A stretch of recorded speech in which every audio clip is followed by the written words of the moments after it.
Hey, everybody. Good morning. Welcome to the Morning Devo with Bo O. Super glad you're in with me today.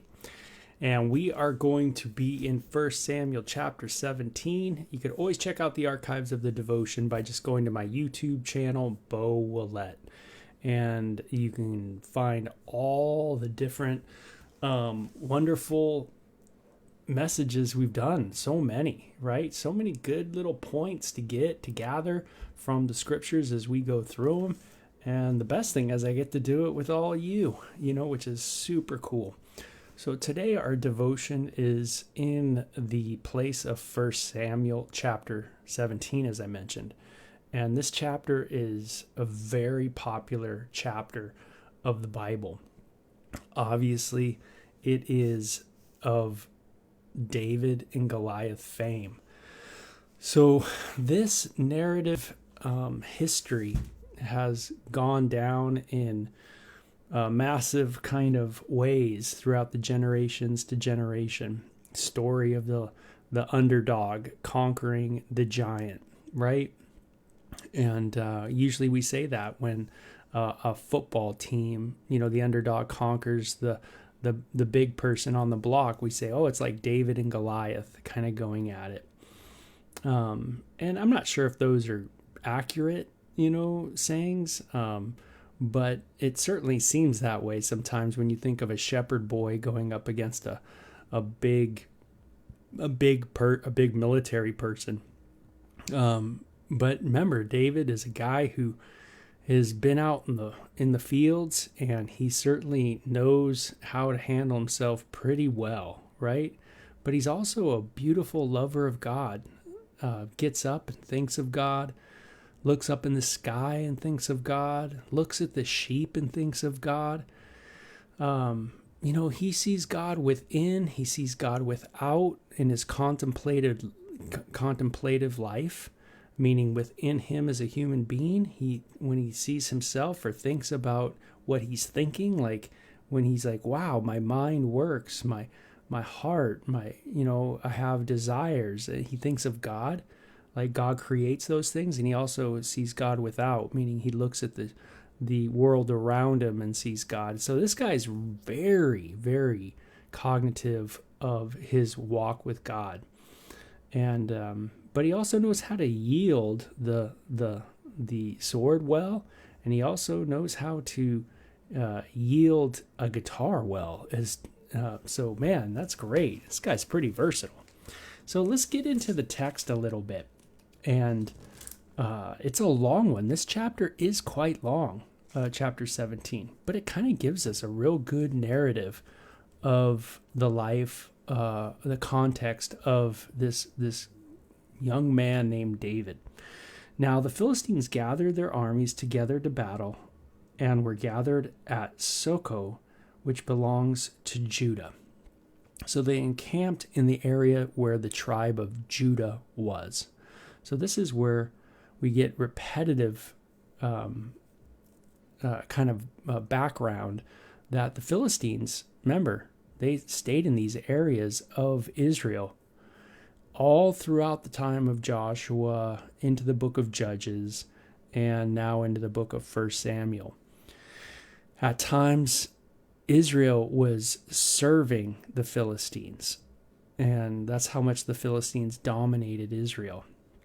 And it says in Saul, who was the king of the people, it's of Israel, and the men of Israel were gathered together, and they encamped in the valley of Elah and drew up in battle array against the Philistines. Now here's where, again, the Bible might seem a little mundane and boring to you or to us, because it names a lot of places, but that shouldn't discourage us in our devotion to God.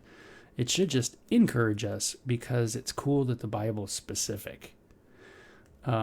It's neat, right? There's specific places. So the Philistines stood on the mountain on one side, and Israel stood on a mountain on the other side, with a valley between them.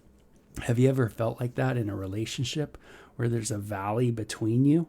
You know, there's you on one side, them on the other side, and then there's what? The valley, right? And you're like, oh my God, such a big division.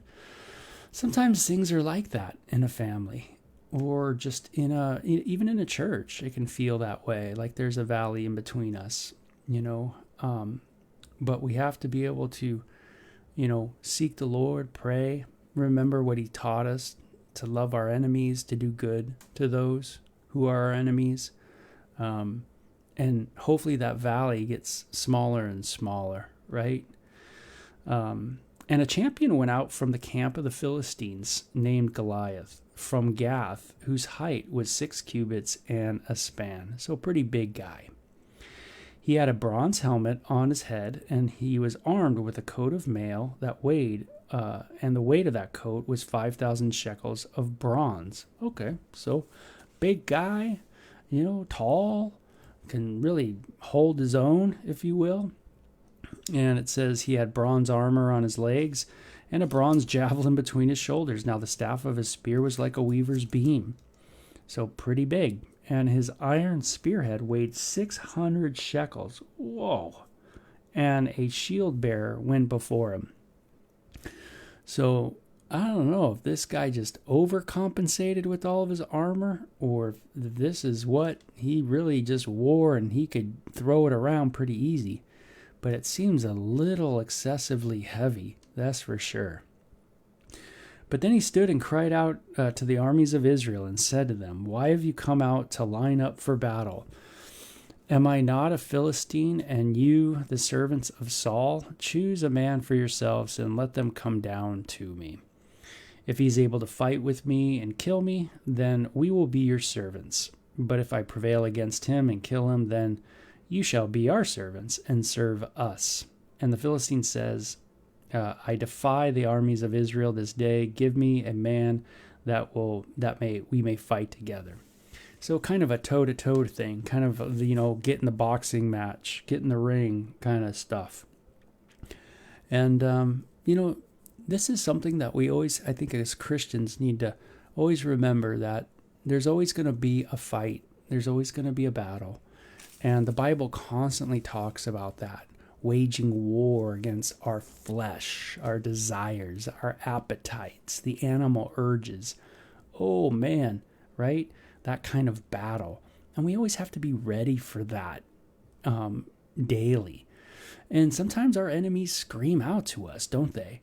Come and, grab this cookie. Sometimes they scream in your ear. Take this, take that, watch this, watch that, click here, click there, all kinds of stuff, all kinds of trials and temptations that come our way, no doubt about it. But hey, do I hear the screams of my enemy? Yeah, and you should, if you're in the battle, right? If you're kind of on one side of the valley and there's the enemies on the other side of the valley. And it just, it goes with it saying, sometimes, the valley that's in between you and your enemies is a good valley. It doesn't necessarily mean that valley does have to shrink. Sometimes the valley just needs to grow bigger, meaning sometimes there is something in your life that is like an enemy of your soul, and in that sense, departing from it or leaving it, finding distance from it is a good thing. God, give me wisdom to know what valleys need to be shrunk in my life, and give me wisdom to know which valleys need to grow and get more distance from me. And there's a lot of needing wisdom there. And thank God the Bible says if you need wisdom, you can ask God, right? And he will grant you that. God, give us wisdom today to know when we need to love our enemies and when there needs to be a distance. And that does take some wisdom. Man, Goliath really is a puffed up dude. He thinks this is maybe a shoo-in. No one can defeat me. Look at how much my armor weighs. I don't care if this guy's 10 feet tall. If you're wearing armor that's like 150, 200 pounds, right, on your chest, on your shoulders, then you got more on your legs, and then you got a staff with a spearhead that is giant, and it weighs 150 pounds. I don't know if you're going to be running that fast, even if you are a big, big boy. To me, there's a little overcompensation going on here. Maybe he knows he's just not a good fighter. Maybe he knows he's just not maybe he's got something else going on. Maybe he doesn't see well. I don't know.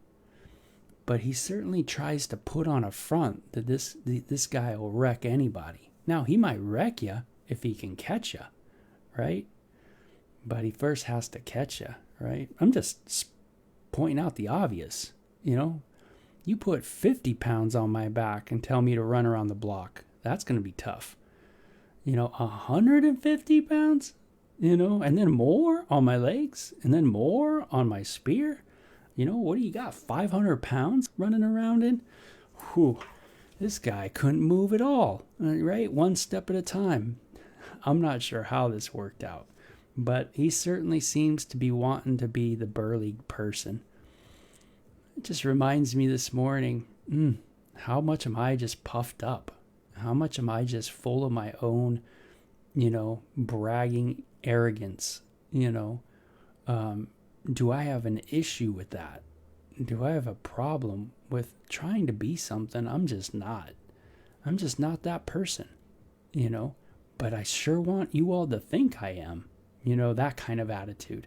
Like, oh, if they really knew me, if they really knew, where I biff it or what I struggle with or blah, blah, blah, then they won't see me as the spiritual giant that I am. Does that happen in our lives as humans? Yeah, right? We want people to think we are more holy than we are. Now, I have some areas where, sure, they seem under control. But then I have other areas that I need to work on, it seems like all the time. I am just like you. That's right. Yeah, human. And every day you get done with that day and you go, hey, I've made some blunders today. There's some things I just haven't done very well. And you have to bring those things before God. But God, help us not to brag. Help us not to come off puffed up as though we are something other humans are not. That we are somehow, have it together where, everybody else needs saving, from something, but you don't, right? You don't need saving from anything because there's nothing you lack. You're like that rich young ruler. What do I still lack?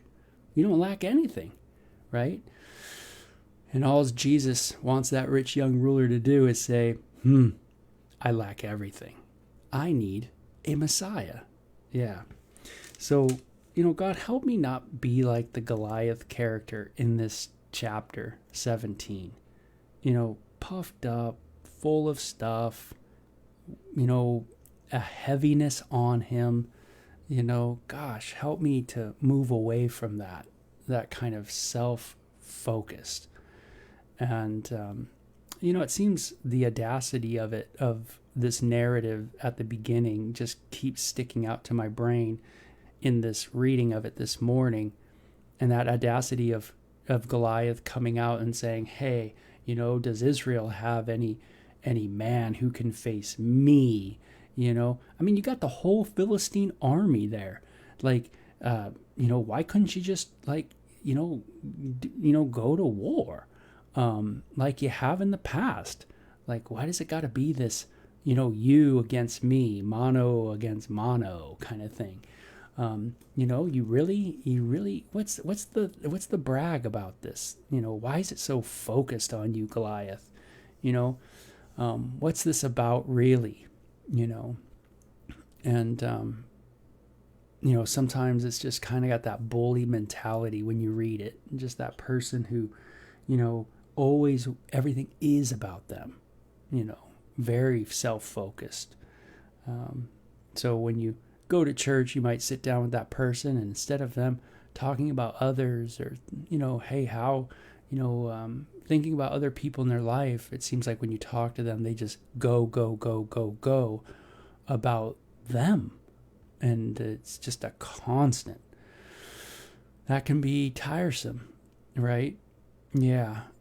And learning how to love someone who's so self-focused, wow, again, takes a lot of wisdom. And maybe that's what we need this morning, right? Is just to cry out for wisdom. God, help me in these relationships that I have, and how to work and glorify you in it. And so when Saul and all the Israelites heard these words of the Philistines, they were dismayed and greatly afraid. So obviously this display of Goliath was there to cause fear. And this is another application, I think, this morning is, what are the displays that are in our world that are there just to cause you fear? What is the news that is there just to cause you to fear? And if it can cause you to fear, then it can get you off your game, right? Get you off of your call, off of your progression, that road that you're traveling, and it gets you on to other things, another focus, different focuses. Fear can move us so fast and in ways that we never thought we would go in. And we all have these Goliaths in our life that want to create fear, want to say fear. Now fear this, now fear that. And how much of fear is running my life today? How much am I hearing those things? What am I listening to? What is the Goliaths in my life? And is that moving me? Am I listening to it, and is it moving me? I think most of our world today would hopefully be very aware, and maybe more aware than ever, and how the Goliaths of the world come to bring fear. And that there's a reason for that. There's an economic reason for that. And the world moves with money. And if people can get us to move and buy and partake of their product, then they make more money. And so what a great motivation, but fear. Fear of what? Fear of the ultimate unknown for most people, and that is dying. If you can tap into the fear of death, then you got a moneymaker for sure. And those are Goliaths, right? The biggest Goliath that we will face is death. But man, what victory when someone is not afraid to die. I tell you, man, they become like unstoppable, unreal. And there's nothing like those sweet conversations you have with a brother or sister in Christ, at their time of dying, where they say, I have no fear of death. And you just go, wow, that is amazing, right? They look at the Goliath and they go, you ain't that big. And, your brag doesn't do anything anymore. Man, that is amazing. And that's the kind of faith that the work of Christ produces in us. It will conquer the greatest Goliaths in all of our lives. Jesus passes through, wins the Goliaths, and he gives us the victory as well over the Goliaths in our life. We will always have victory. because of what Christ has done. What a cool thing, huh? To think all the Goliaths in my life will be defeated. How beautiful is that for a Devo, right? To think on that all the Goliaths in my life will be one day gone, defeated. So how cool. Anyway, you guys have a great day, and that was a really fun start to chapter 17. It's a big one, but we'll take a little time because it is a good one. So this is the first part. We'll talk to you guys later. Have a great day. Okay, bye-bye.